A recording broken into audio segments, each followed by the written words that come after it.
Hello and welcome to Wasted Plotential, the show where we discuss the wasted potential of our favourite plotlines. Amongst the numerous protagonists featured in the Resident Evil series over the years, there are four that can be considered the main characters: Chris Redfield, Claire Redfield, Leon S. Kennedy, and Jill Valentine. These are the ones who return regularly and most evolve and change. But despite that fact, there's been far less of a focus on the progression of the individual characters in recent years, particularly with today's subject. Jill Valentine debuted in the original Resident Evil set in mid-1998. She is part of Raccoon City's STARS police unit, who are lured into the zombie-infested mansion of Oswald Spencer, the head of the pharmaceutical giant, the Umbrella Corporation. Most of the STARS are killed, and the survivors discover that their captain, Albert Wesker, is an Umbrella agent. Wesker is killed, and Jill and Chris escape alongside longtime friend Barry Burton and STARS rookie Rebecca Chambers. The four go underground to try to expose Umbrella's dark secrets. In autumn of that year, the T-virus spreads into the city, causing an outbreak.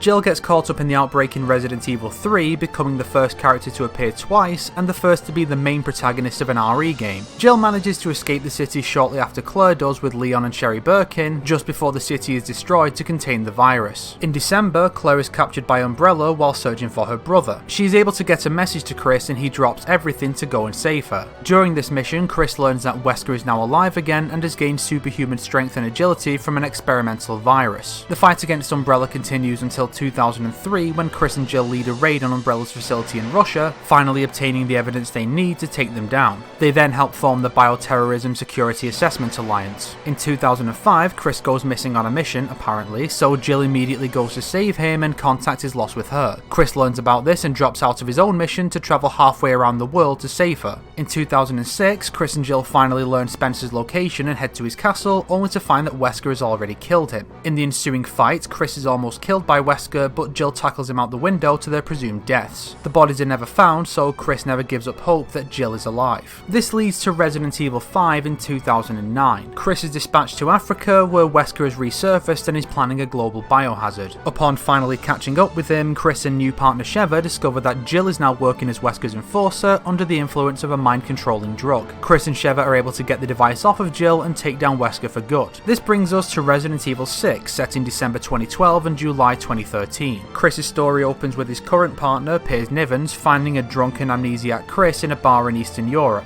Piers' new squad takes Chris home, only to be immediately dispatched to an incident in China with Chris placed in command. He doesn't even undergo a psych evaluation before they send the amnesiac, who's been missing for 6 months, back out there with the lives of an entire squad in his hands. At the end of the first chapter, Chris recovers his memory and we flash back 6 months to the Eastern European nation of Edonia, where Chris's entire squad, bar Piers, ended up infected and turned into monsters by the fake Ada Wong, Carla Radames. Chris took a harsh beating from his comrades, which, coupled with the emotional trauma, gave him amnesia. From here, we return to the present and Chris is on a quest for revenge. Ada deals with Carla and Chris and Piers fail to prevent a C-virus missile from detonating in the city. They then head to an offshore facility to rescue fellow protagonists Jake and Sherry. Piers sacrifices himself to save Chris, renewing Chris's desire to keep fighting for a brighter future in honour of his fallen comrades. This whole setup raises far too many questions. It seems like the amnesia plot point only exists to create some intrigue that lasts for all of 2 chapters and to allow Chris to experience the Juavo for the first time alongside the player. Really, it doesn't accomplish anything in the grand scheme of things. You could rearrange chapters 1 and 2 and remove the amnesia, and the only thing that would change is Chris's demeanour at the start of the China mission. But more importantly, the question is raised: where are Claire and Jill? It's already been established and repeatedly reinforced that these two are willing to drop everything and even sacrifice themselves for Chris and vice versa. So then, why, in 6 months, did neither of them get involved in the search for Chris, nor go and see him once he was found with no memory? Were they just not told about any of this? This seems highly unlikely given that Jill was one of the founding members of the BSAA, and the fact that both of them would surely question the complete lack of contacts made in 6 months. In fact, at the end of Revelations 2, Claire is on the phone asking someone to ask Piers to look after Chris while they're in China, and there's no indication that she knows her brother has amnesia. Isn't it hugely immoral to keep such important things from Chris's loved ones? Really, just for the sake of consistency, Chris's friends and sister should have played some sort of role in the game, even if just to talk with him in the epilogue before he heads out. Jill especially would have been a really good fit for this, but she isn't even mentioned in the game. So what if she was? My vision for RE6's Chris campaign doesn't actually star Chris. It's all about Chris, yes, but he is the objective instead of the star. You could say he is not a hero here. Fuck you! In this version, the Edonia mission takes place much closer to the rest of the game. Piers gets in contact with HQ quickly to report Chris's MIA. A few weeks later, he's had no luck with the search, so Jill decides that she can't leave this in anyone else's hands, she has to do it herself. Barry confronts her, saying that she's still recovering from the PTSD she developed following the events of RE5. Mind control is such a bizarrely overused plot device, yet one of the least thoroughly explored. How often does a character get controlled into attacking their loved ones or attempting to kill someone they never would normally, and then snap out of it with no negative repercussions whatsoever? The idea of having one's free will completely subverted is a horrifying concept, and yet the only times I can think of where the traumatic side is delved into are with Jessica Jones and Carol Danvers, and that's mainly because of the additional sexual aspects specific to those incidents. Jill even says upon being freed from it, I couldn't control my actions.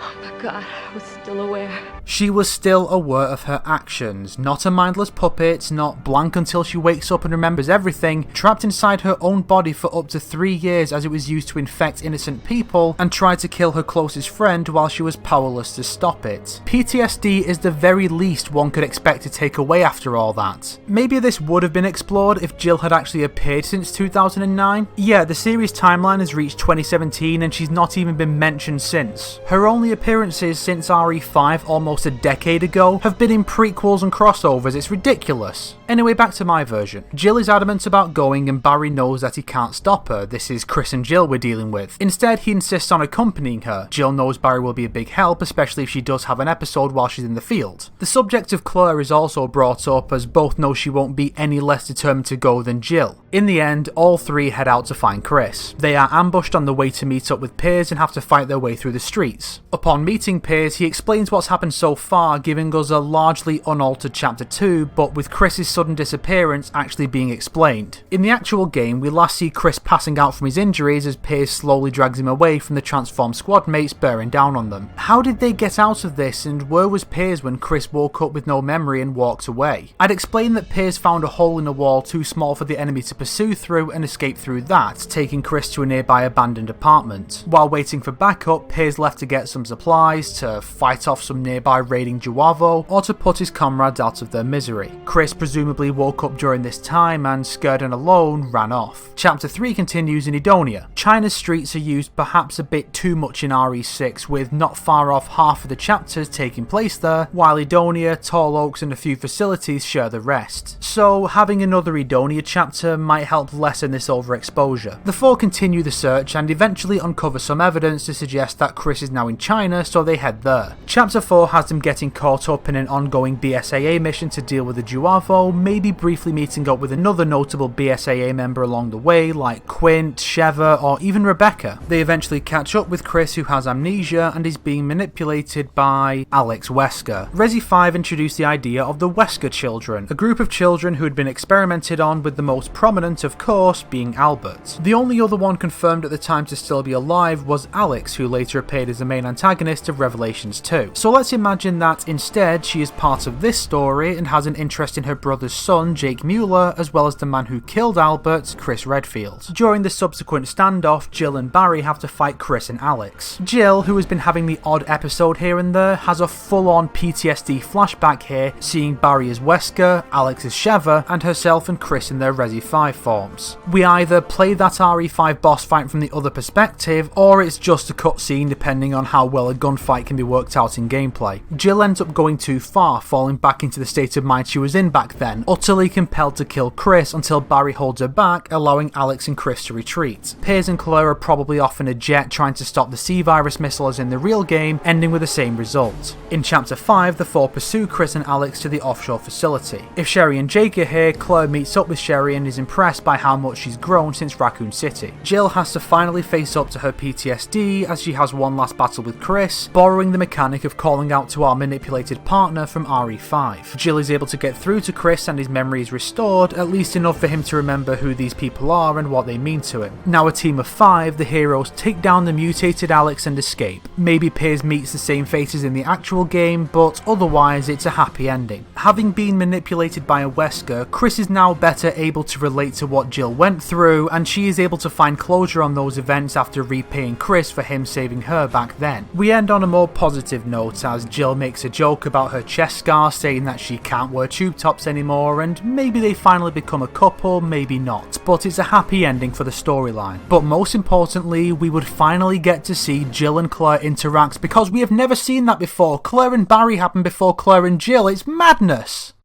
As I hope I've clearly illustrated here, Jill Valentine's story in Resident Evil 5 had a ton of potential for follow-up, but they've done nothing with it in almost a decade. There's still hope, admittedly, as spin-offs like the Revelations games don't move the story forward like the numbered entries do. So maybe Jill's PTSD-fueled psychological horror spin-off will be released after Capcom finally finish RE2 make, with a nice big close-up of Jill's eye for the cover. But even if they do, Chris's story in Resi 6 is a bit lacking in its character development and consistency with the rest of the series. While they can't fix this problem with Resi 6 outside of a remake, I do hope that someone at Capcom will remember the relationship between Chris and his loved ones and bring it back going forward. RE7 is right when it says that Chris is not a hero, but only because he isn't joined by those who make him one.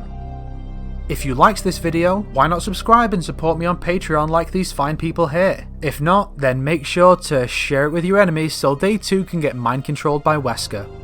Sheva! Sheva! Come on! Hurry! Help me out here! Help! Help me! Shit! Sheva!